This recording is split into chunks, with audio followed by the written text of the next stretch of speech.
Alrighty, y'all hear that sizzle. Good morning, good morning. We're going to have a non-reading video today just because I'm a little bit preoccupied and busy on this particular day. Probably should cut the bottom all the way off of that. At the moment, we're just making breakfast, which in this case is probably going to end up being a bit of fried cabbage. Well, about a wedge of fried cabbage, I'd say. Not a little bit, I suppose. I've got a new seasoning here from our good friends. That's going to be super loud. From our good friends at the Red Door. And so we're going to give it a try. Fly by Jing, spicy vinaigrette. First, we're going to let this get a good brown on both sides.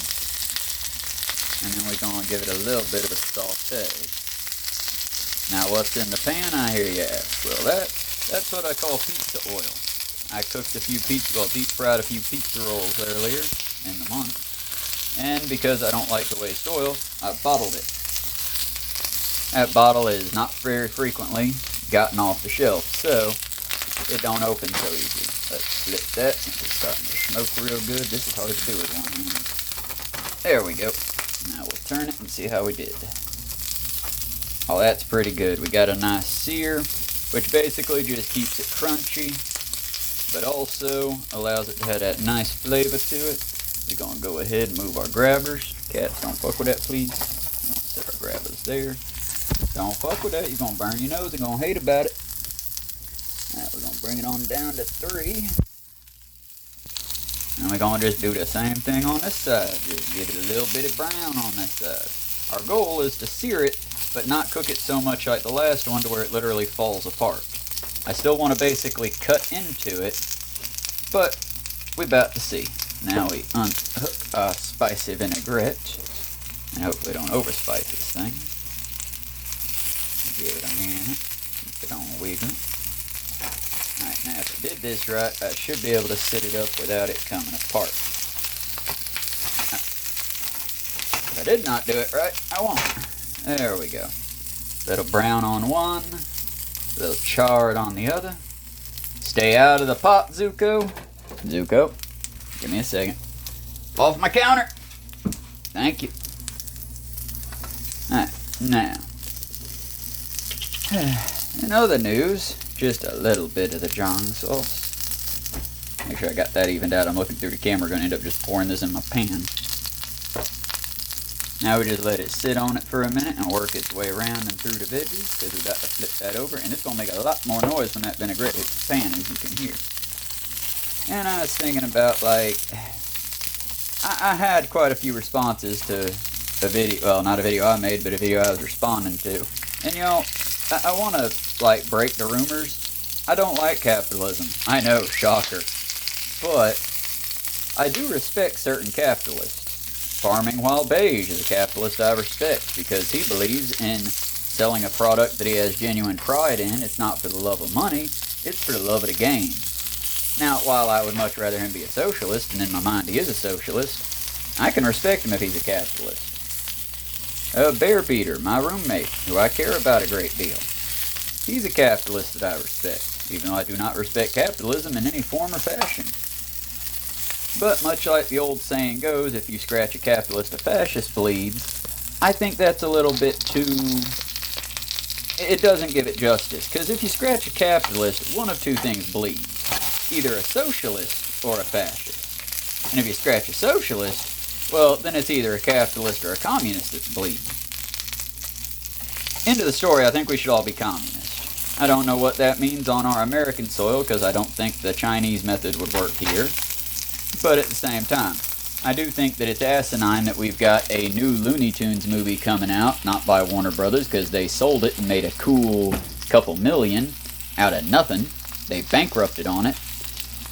And that's kind of why I feel like capitalism fails. We got a society where old people are being dropped off at homeless shelters when their insurance can no longer provide for their hospice or their retirement home care, with bags of medication and, like, I don't know if y'all have dealt with the super elderly, but give them all the medication. Okay, we gotta pull this now because it's starting to come apart. Give them all the medication you want. Unless you specifically show them how to take it, when to take it, all that, they're probably just gonna die. Because they don't understand and their minds don't work as well as they once did. So basically we're just dropping old people off at unhoused facilities to die. We got kids dying of cancer. We've got no sense of public transportation that's functioning on the overall. But if you make a shit movie in Hollywood, you might be able to write that bad boy off and get your money back. That's why I think it fucking fails, you know? Because, in my personal opinion, we should have things that are failure-proof. Healthcare should be one of them. If you're inventing something for the common good, that is just for the common good, that should be failure-proof. And now we get in that golden. But as far as, like, I just don't think we should keep handing billionaires and millionaires money. I think the fact that billionaires exist are kind of a testament to how bad capitalism is. And it brings me to another video that I'll probably get some hate on commenting on, because it was a very sweet Indian lady that was basically saying, oh, racism doesn't exist. My family's more racist than Americans. And I'm like, yeah, I feel you, honey, but did your family institute systems to keep people down specifically because of the color of their skin? Did your family, and furthermore, I also want to just point out, just looking at your relative group around you, yeah, you're gonna see them at their most racist. If you walk up to white folks as an Indian, unless you're just dealing with a Klansman, yeah, they're not gonna walk up to you and say a racist slur intentionally. I think they're cowardly, but they would call it being polite.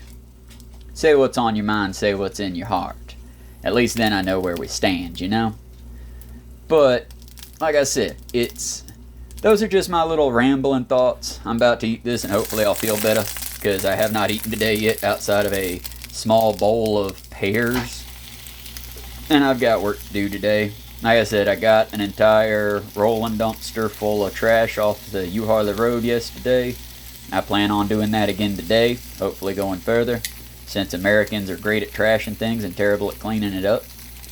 I would like to point out, and if I do get the chance, if I get far enough, I will take a video of where that was at.